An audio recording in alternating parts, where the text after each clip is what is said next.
Make sure you guys hit the subscribe button if you guys are enjoying the content that we're throwing up. And make sure you guys hit the like button if you enjoy the video. And yeah, let's begin.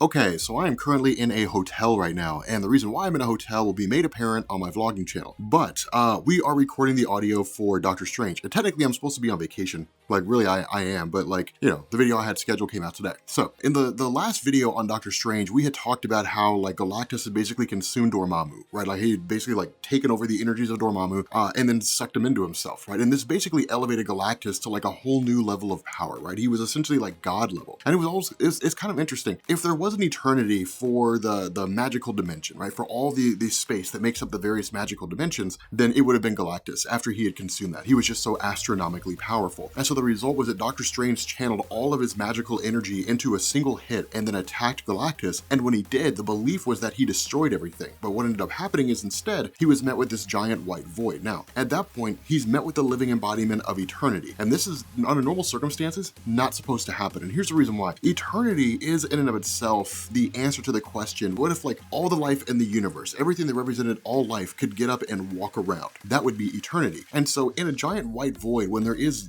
essentially nothing, eternity should not exist. But Doctor Strange exists, therefore eternity is a reflection of Doctor Strange. He's basically a reflection of existence. Now, you would think eternity would take the form of Doctor Strange if that were the case, and if it chose to, it could. But eternity has its own form, and that's the reason why he appears the way he does. But what it asked Stephen Strange is, what in the heck happened here? And the response of Stephen was to basically say, well, the belief was that Galactus would be destroyed. And one, it would be the end of him in the main Marvel universe, and two, it would bring an end to all the magical threat that exists out there in like all these crazy magical dimensions where Galactus was going nuts. What eternity ends up revealing to Stephen Strange is that's not what happened. Instead, what took place is that what Stephen Strange did was essentially destroy the universe and then reset it. There's this tiny little singularity at the very beginning of everything, right? It's essentially like it's frozen in a moment, like it's frozen in time for a second. But what's basically happening here is Stephen Strange hit Galactus, destroyed Galactus, Galactus imploded, sucked everything in on himself, and basically gave birth to like a new universe. And so this is kind of the moment before the universe explodes in the Big Bang and becomes something wholly new. And that's kind of a big deal, because the question that's asked here is, how did that happen, right? Like, how did we get to that point where it ended up being like Doctor Strange who reset everything? And that's when we end up, or at least Doctor Strange seems to indicate that it was the intention of Mephisto, right? It was the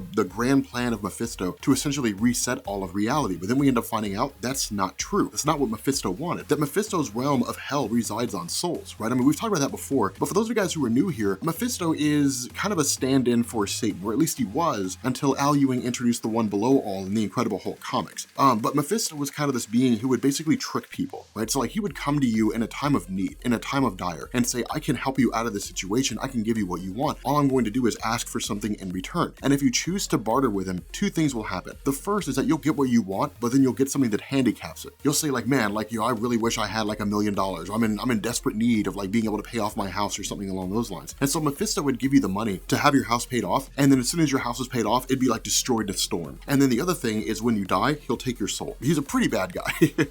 Having said that, he's also supremely powerful. But like appearing here to Stephen Strange and just being like, you screwed everything up. You destroyed Galactus. You screwed everything up. This fraction of a moment when Mephisto ended up yanking Doctor Strange to his realm, Mephisto is far more powerful than Doctor Strange. And that's the reason why Stephen Strange doesn't really cause any beef with Mephisto, right? I mean, under any normal circumstance, if Mephisto had been away from his own realm long enough, like Doctor Strange could start some stuff. And so what ends up happening is Mephisto kind of turns to him and says, well, you know, he starts to think and he says, well, if you had the ability to basically fix the universe, would you do it? And Doctor Strange says yes. And this is important because Doctor Strange had made a deal with Mephisto. He'd made a pact with him. He would seek help from Mephisto to free Umar and Clea, who Mephisto had taken, you know, when Galactus was going crazy. Doctor Strange made a barter with Mephisto that, hey, I'll come calling for a favor later on, and in return, I will release Clea and Umar at the moment. And so that's exactly what Mephisto did. And so this seems to basically be the request being made by Mephisto is fix everything. And so it's kind of crazy because when that happens, Stephen Strange says, well, I can't just do it willy-nilly because there's judges out there. There's people that want to make sure that the cosmic balance is being maintained. And that's when you're met by the arrival of the Living Tribunal. And this is kind of a cool thing because under normal circumstances, the Living Tribunal would probably look at this and say, I see no error here, right? In terms of like what happened. A conflict broke out and a being attained an insane amount of power. And with the destruction of that being came the birth of a new universe. It's the natural order of things. And so the result of this is that the Living Tribunal initially seeks to ask Doctor Strange, what's your motivation behind this? Like, are you going to recreate the universe and then fancy yourself a god? Or are you going to recreate the universe as it was? And of course, what he ends up saying is, I'm going to recreate it as it was. And the reason why is because if Stephen Strange decided to make himself a god, like make himself the god of the universe, he would stand side by side with eternity. That's magical imbalance. It's a mystical imbalance in the universe, and the Living Tribunal would never allow that to happen. In the exact same way that when Adam Warlock sought to become,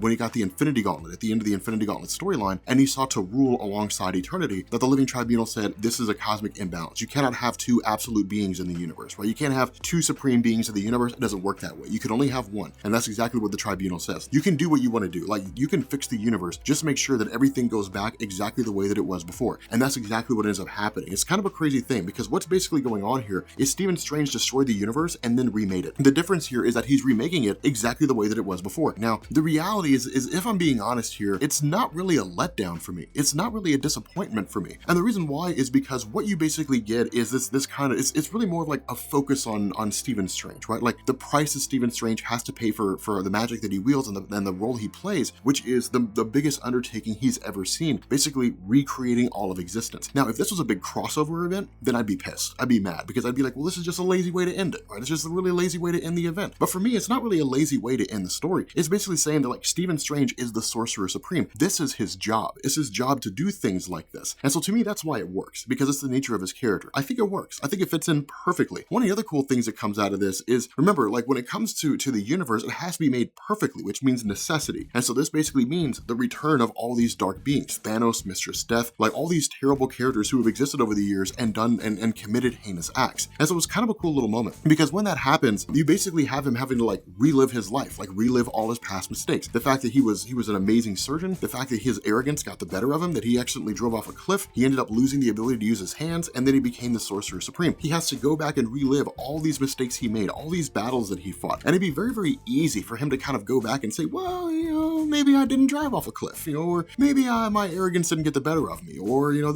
maybe this happened, maybe that happened, something along those lines. Maybe I can make Spider-Man's life a little bit better. But the issue is, who knows what effect it'll have on the universe. What he's basically doing here, because he's molding it, any change he makes will affect this universe. It won't create a branch off universe. It will affect the future of this universe. And so if he decided not to fly off the bridge, and if he decided that he basically went on to continue to become an amazing surgeon, then it could create like this totally bleak and dark future where everything's ruled by Baron Mordo. Who knows what kind of reality that would possess? Instead, what he does is he goes back to this moment when you ended up having Zoloz show up and basically initiate this whole thing, right? Because remember, it was Zoloz who showed up after Galactus had basically, you know, threatened his planet, or at least was believed to be on the way to consume his planet. And then in turn, like it was Doctor Strange being a little haughty, being a little arrogant, and then like Zoloz taking off and then whisking Galactus into the magical dimension that led to all this in the first place. And so what he does is he casts an enchantment spell onto Zoloz and basically says like, this is the nature of the beast, like you are now contained. And instead of being the person that says like, well, sorry about your luck, man, there's really nothing you can do, you know, and kind of putting Zoloz in a position to where he was desperate and believed that he just had to get rid of Galactus in order to make it work. Instead, Stephen Strange reasons with him. And notice this is actually kind of a cool concept. One of the things he says here is he says that whenever it was that Galactus showed up on Earth, that he was always sent away, but no two circumstances ever worked the same. Now, that is true to a degree, but the ultimate nullifier kind of flies in the face of that, right? The ultimate nullifier being this device that anything you point it at and pull the trigger on, it'll basically kind of wipe it from existence as if it was never there in the first place, right? And so, but for the most part, they're right. Whenever Galactus shows up and tries to consume the world, it's always a different reason for why he ends up leaving. And so that's basically what it is that Doctor Strange tells him, is he says there was one point where Galactus showed up to a planet called Zenla and basically consumed, or at least was going to consume the world, until a guy named Norrin Radd chose to become Galactus's herald, and instead he would basically seek out worlds and Galactus would spare his. And so that's the statement that he really makes to Zoloz, is this is really the only option you have, to basically surrender yourself, to become Galactus's new herald, spare your world, but go forward helping him find other worlds. Following his meeting with the Living Tribunal and Eternity, both of whom approve